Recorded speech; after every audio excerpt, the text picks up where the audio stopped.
আমসত্ত্ব করব, রোদে দেব না।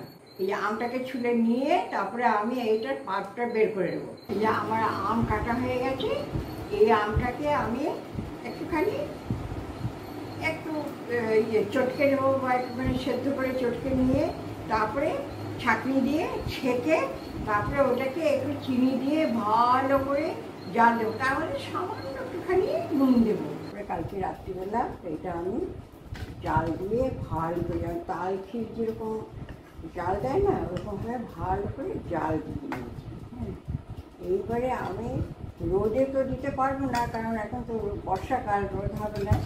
আমার এই যে ওটিজি আছে, ওটিজিটা একটু প্রিহিট করে নিলাম, তারপর এটার মধ্যে আমি স্প্রেড করে দিচ্ছি যতটা পারবো। একটা লেয়ার, দুটো লেয়ার হবে এটা।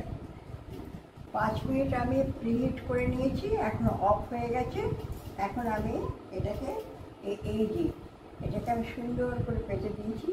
2 কেজি আমের আছে, এটা সুন্দর করে দিয়েছি। এই ভিতরে আমি এবারে এটাকে ঢুকিয়ে দেবো।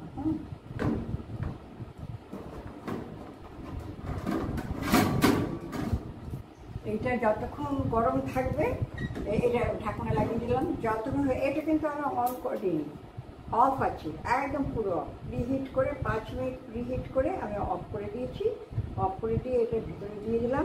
এইটা যখন একদম হিটটা শেষ হয়ে যাবে তখন আমি খুলে দেখবো যে কতখানি কি হলো। হ্যাঁ, তারপরে যদি মনে হয় আবার করতে হবে, আবার একটু হিট দিয়ে দেবো, আবার অফ করে দেবো। এই হিটে হিটে হিটে হিটে আমসত্ত্বটা হয়ে যাবে। আমি এইভাবে রোল করে করে করে করে রোল করে করে করে করে রোল করে তুলে এরকমভাবে করছি। এইবার সবকটা তুলে আপনাদেরকে দেখাবো। দেখুন আমার আমসত্ত্ব দেখতে কত সুন্দর হয়েছে।